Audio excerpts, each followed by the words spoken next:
Pendalaman Iman BKSN 2020, Kamis 17 September 2020. Dalam nama Bapa dan Putra dan Roh Kudus. Amin. Tuhan beserta kita, sekarang dan selama-lamanya. Bapak, Ibu, dan saudara-saudari yang diberkati Tuhan, terima kasih karena kita masih setia sampai hari yang ke-17 ini di bulan Kitab Suci Nasional.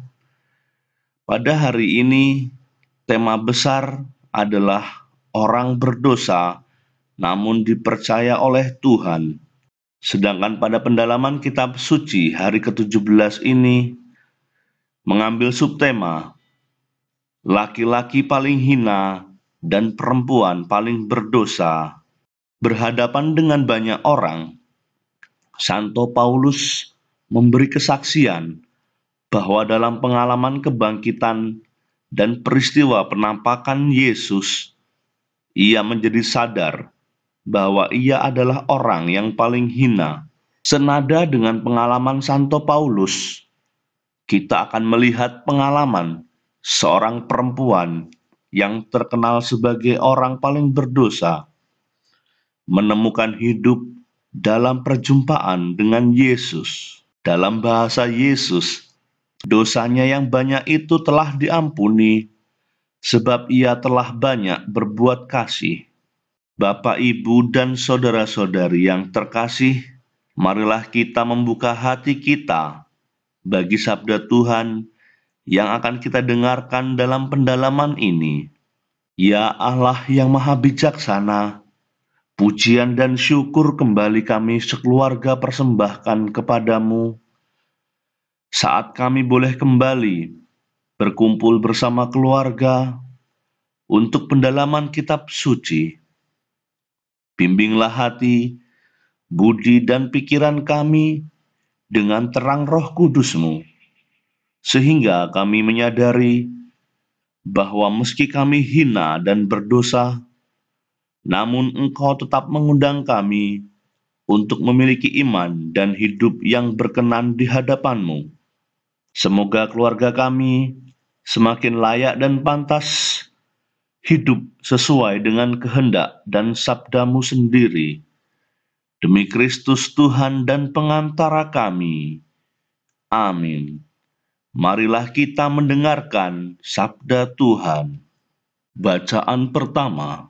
Bacaan dari surat pertama Rasul Paulus kepada jemaat di Korintus, bab 15, ayat 1 sampai 11. Dan sekarang, saudara-saudara, aku mau mengingatkan kamu kepada Injil yang aku beritakan kepadamu, dan yang kamu terima, dan yang di dalamnya kamu teguh berdiri.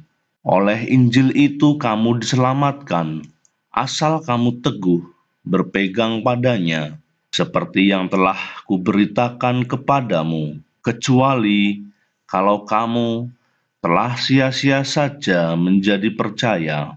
Sebab yang sangat penting telah kusampaikan kepadamu, yaitu apa yang telah kuterima sendiri, ialah bahwa Kristus telah mati karena dosa-dosa kita, sesuai dengan kitab suci, bahwa ia telah dikuburkan, dan bahwa ia telah dibangkitkan pada hari yang ketiga, sesuai dengan kitab suci, bahwa ia telah menampakkan diri kepada Kefas dan kemudian kepada ke-12 muridnya. Sesudah itu, ia menampakkan diri kepada lebih dari 500 saudara sekaligus. Kebanyakan dari mereka masih hidup sampai sekarang, tetapi beberapa di antaranya telah meninggal. Selanjutnya, ia menampakkan diri kepada Yakobus, kemudian kepada semua rasul, dan yang paling akhir dari semuanya, ia menampakkan diri juga kepadaku, sama seperti kepada anak yang lahir sebelum waktunya. karena aku adalah yang paling hina dari semua rasul, sebab aku telah menganiaya jemaat Allah.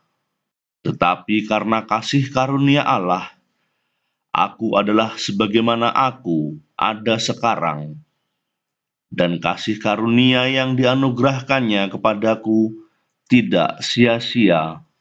Sebaliknya, aku telah bekerja keras daripada mereka semua, tetapi bukannya aku, melainkan kasih karunia Allah yang menyertai aku. Sebab itu, baik aku maupun mereka, demikianlah kami mengajar, dan demikianlah kamu menjadi percaya. Demikianlah sabda Tuhan. Syukur kepada Allah. Tuhan beserta kita, sekarang dan selama-lamanya. Inilah Injil Yesus Kristus menurut Santo Lukas. Dimuliakanlah Tuhan. Injil Lukas, bab 7, ayat 36 sampai 50. Seorang Farisi mengundang Yesus untuk datang makan di rumahnya.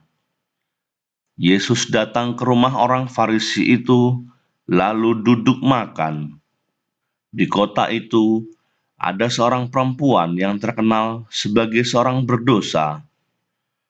Ketika perempuan itu mendengar bahwa Yesus sedang makan di rumah orang Farisi itu, datanglah ia membawa sebuah buli-buli pualam berisi minyak wangi. Sambil menangis, ia pergi berdiri di belakang Yesus dekat kakinya, lalu membasahi kakinya itu dengan air matanya dan menyekanya dengan rambutnya. Kemudian ia mencium kakinya dan meminyakinya dengan minyak wangi itu. Ketika orang Farisi yang mengundang Yesus melihat hal itu, ia berkata dalam hatinya, "Jika ia ini nabi, tentu ia tahu siapakah perempuan yang menjamahnya ini. Tentu ia tahu bahwa perempuan itu adalah seorang berdosa."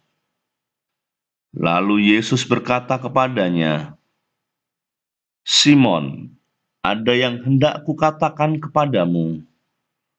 Sahut Simon, "Katakanlah, Guru." Ada dua orang yang berhutang kepada seorang pelepas uang. Yang seorang berhutang 500 dinar, yang lain 50. Karena mereka tidak sanggup membayar, maka ia menghapuskan hutang kedua orang itu. Siapakah di antara mereka yang akan terlebih mengasihi dia? Jawab Simon, "Aku kira dia yang paling banyak dihapuskan hutangnya." Kata Yesus kepadanya, "Betul pendapatmu itu."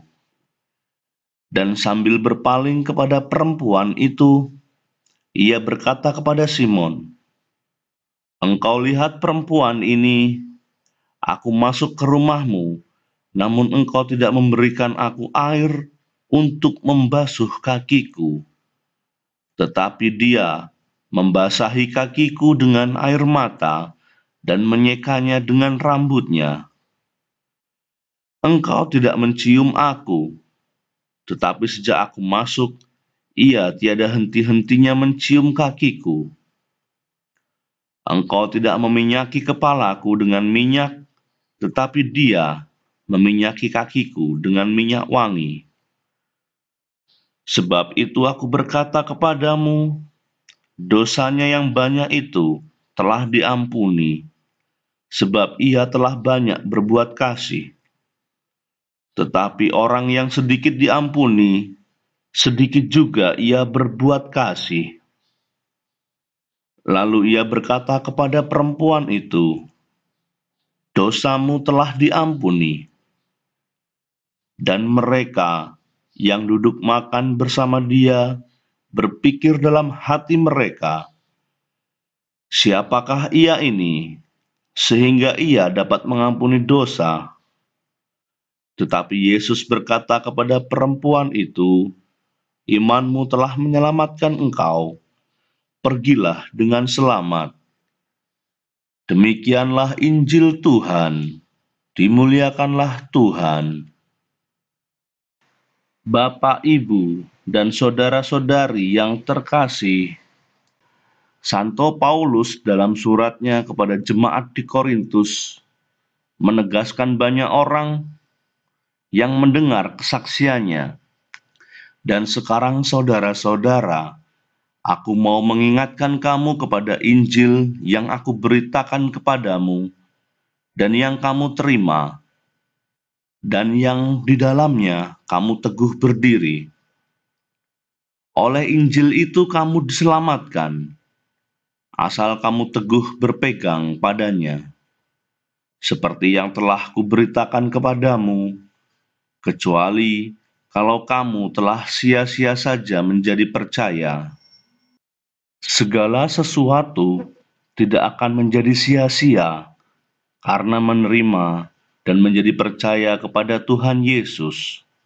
Santo Paulus mengungkapkan bahwa pengalaman iman akan wafat Yesus, akan kebangkitan Yesus, dan penampakan Yesus sesuai dengan kitab suci.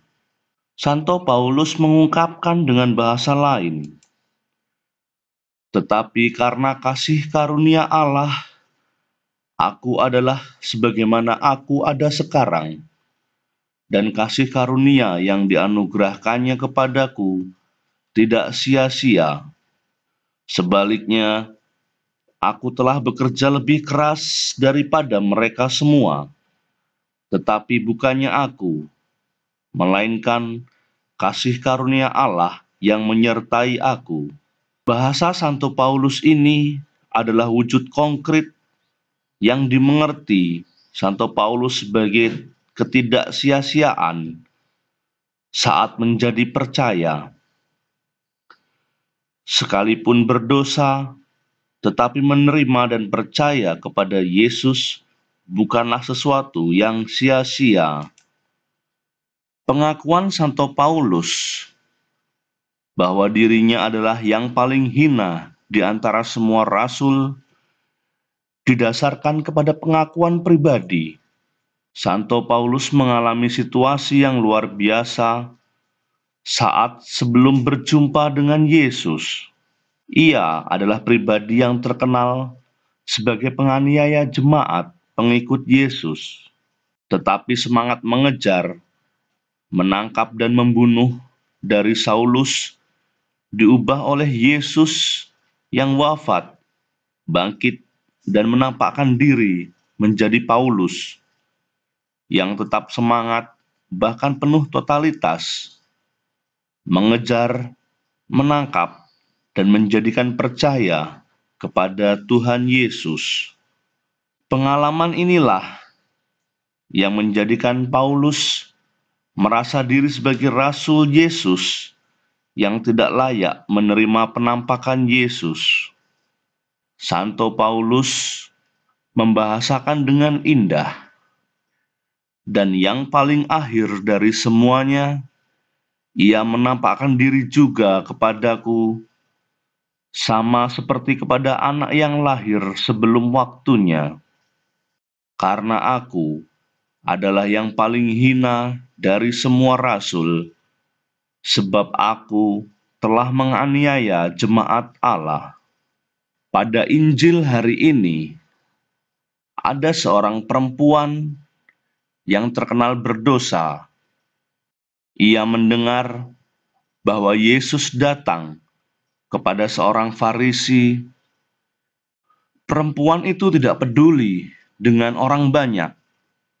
Meski menjadi tamu yang tak diundang, ia ikut datang membawa sebuah buli-buli pualam berisi minyak wangi.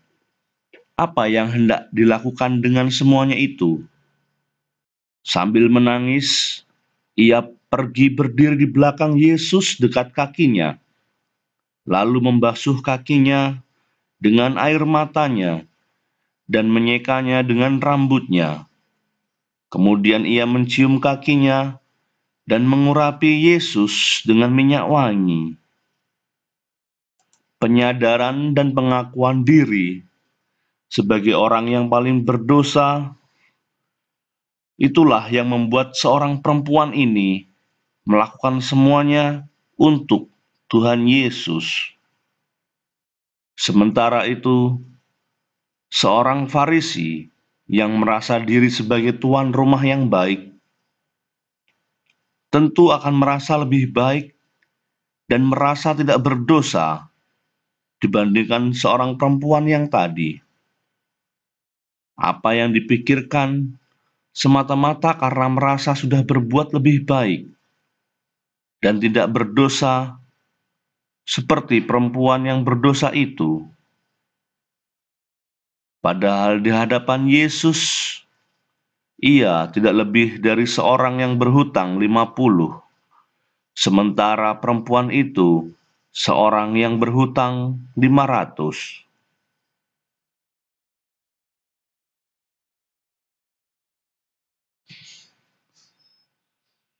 Menyadari sebagai seorang paling berdosa, perempuan itu mau datang bersimpuh di kaki Yesus merupakan sebuah pilihan. Bahkan Yesus menegaskan kepada perempuan itu bahwa dosanya yang banyak telah diampuni, sebab ia telah banyak berbuat kasih.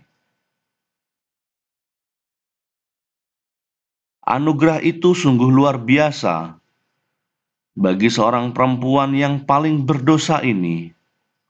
Tidak hanya dosanya yang telah diampuni, namun ia lebih berbahagia lagi karena Yesus menganugerahkan keselamatan.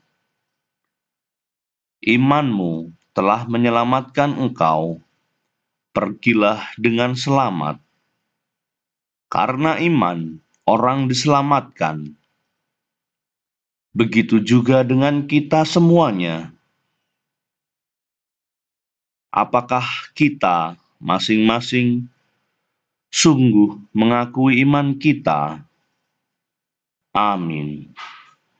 Ya Allah, Bapa yang Maha Baik, Engkau telah mendengarkan segala ungkapan hati kami, umat-Mu. Pada kesempatan pendalaman kitab suci hari ini, kami hendak menyampaikan ungkapan syukur dan permohonan kami untuk Bapa Suci, para uskup, dan para imam. Semoga Bapa Suci, para uskup, dan para imam senantiasa Kau anugerahi kesehatan yang baik, sukacita dalam hidup, dan menjadi pembawa kabar keselamatan bagi semua orang. Marilah kita mohon, kabulkanlah doa kami ya Tuhan, untuk para biarawan dan biarawati. Semoga para biarawan dan biarawati Kau anugerahi kesehatan yang baik dalam semangat panggilan dan pelayanan. Semoga kehadiran mereka menjadi tanda kesaksian bagi dunia zaman sekarang. Marilah kita mohon, kabulkanlah doa kami ya Tuhan. Untuk keluarga Katolik, semoga keluarga-keluarga Katolik semakin menyadari akan panggilan dan perutusannya sebagai gereja rumah tangga, semakin bertumbuh dalam iman dan menjaga nilai-nilai kehidupan, sehingga semakin memancarkan kasih-Mu sendiri, sebagaimana keluarga kudus Nazaret. Marilah kita mohon, kabulkanlah doa kami. Untuk keluarga kami, semoga keluarga kami menjadi semakin rendah hati dan berani mempersembahkan waktu untuk berdoa, waktu untuk membaca kitab suci, dan waktu untuk mendalami sabdamu, serta memiliki waktu untuk menjalankan semua sabdamu. Pakailah keluarga kami menjadi tumbuh dan kembangnya kerajaan-Mu. Marilah kita mohon, kabulkanlah doa kami ya Tuhan. Demikianlah ya Bapa yang Maha Baik, ungkapan pujian, syukur, dan permohonan kami. Semoga berkenan mendengarkan dan mengabulkannya untuk kami dan semua orang lain yang kami doakan, demi Kristus Tuhan dan pengantara kami. Amin. Marilah kita menyatukan semua doa syukur dan permohonan kita dengan mendoakan doa yang diajarkan oleh Yesus sendiri. Bapa kami yang ada di surga, dimuliakanlah namamu, datanglah kerajaan-Mu, jadilah kehendak-Mu di atas bumi seperti di dalam surga. Berilah kami rejeki pada hari ini, dan ampunilah kesalahan kami, seperti kami pun mengampuni yang bersalah kepada kami. Dan janganlah masukkan kami ke dalam pencobaan, tetapi bebaskanlah kami dari yang jahat. Amin. Ya Allah yang Maha Baik, kami berterima kasih atas kesempatan untuk merefleksikan hidup kami dalam pendalaman kitab suci pada hari ini. Terima kasih atas bimbingan Roh Kudus-Mu, sehingga kami juga menyadari bahwa kami adalah seorang yang paling hina dan seorang yang paling berdosa. Namun demikian, kami bersyukur dan bahagia karena Engkau telah mengampuni seluruh dosa kami dan menjadikan kami berharga. Dan kami semuanya menerima keselamatan dari-Mu.